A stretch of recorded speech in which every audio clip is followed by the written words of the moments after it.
Hello, thank you for joining me and Mishka in my conservatory.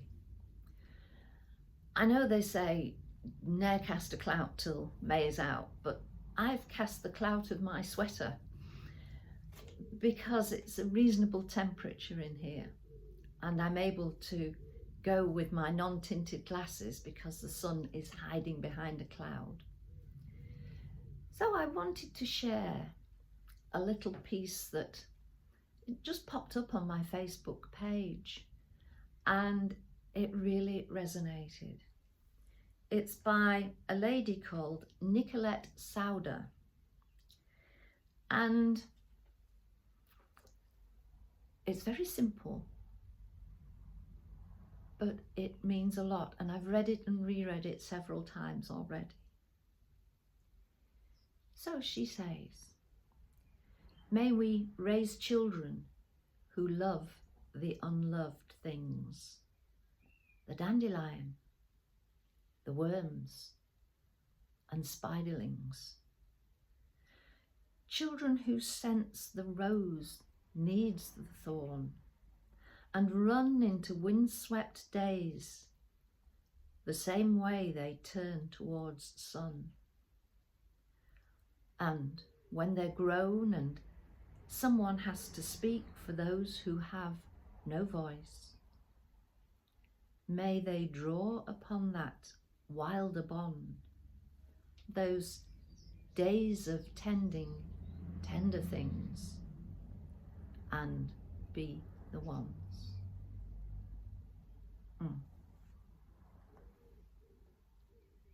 So simple, but so very true. I do get concerned about children being glued to phones and to tablets, etc. And I love it. A friend of mine has a preschool group and they've just had a new mud kitchen installed. Brilliant. The kids love it, and she posts things on Facebook and them planting up things, getting their hands in the soil, playing with the mud, making mud cakes. And gosh, how many hours did I spend doing that as a child? No matter what the weather, I'd be out there making mud pies, patting away, sitting on the wall outside with a friend, chatting away and making mud pies and decorating them with twigs and leaves and the odd daisy or dandelion. And I'm sure that that led me to always have an interest in science. Having said that, I've always had an interest in language as well, so I think I'm just naturally inquisitive. Some say naturally nosy, but that's another story. But there is a great need for people, as she says, someone has to speak for those who have no voice. Yeah, there's a lot of people without a voice, and we need people to stand up for them,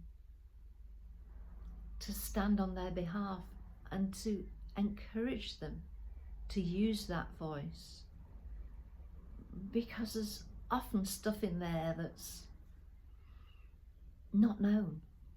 I remember when someone I know was first in the police force and they were with a much older police officer, and there was a gentleman of the road sitting on the pavement, and they stopped and this guy got out and had a word and ended up actually sitting next to this guy, communicating with him. And he said, there but for the grace of God go so many others. His business had failed. He'd lost everything, his home, his family, all his money. And he had sadly ended up homeless. The story doesn't end there, but I will leave it there for now.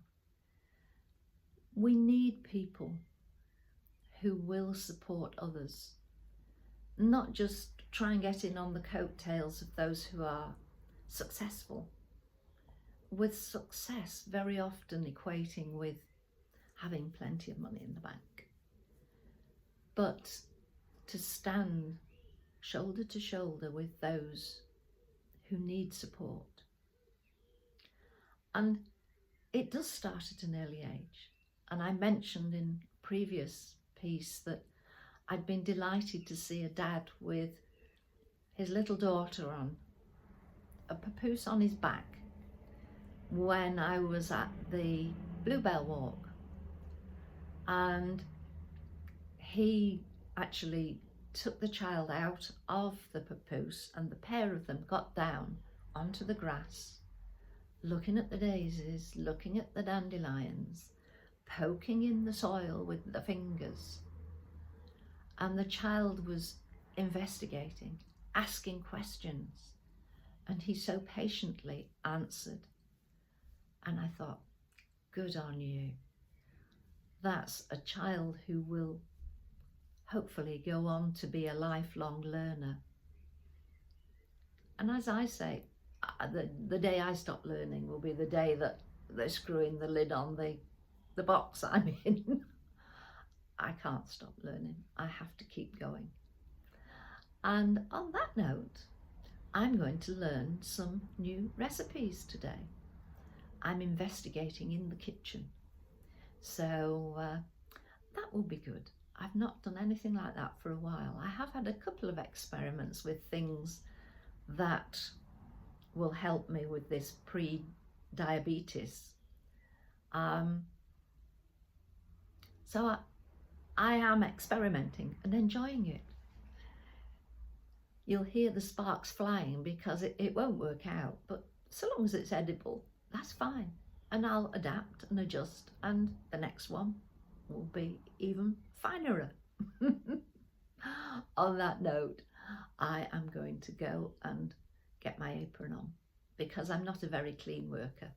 And if I don't have an apron, I tend to go, oh, whoops, and end up with flour everywhere. A bit like when I'm in the garden. I'm just a mucky girl. I'm leaning on an open door there, so I'm going to say bye for now. Take care and speak to you soon. Bye.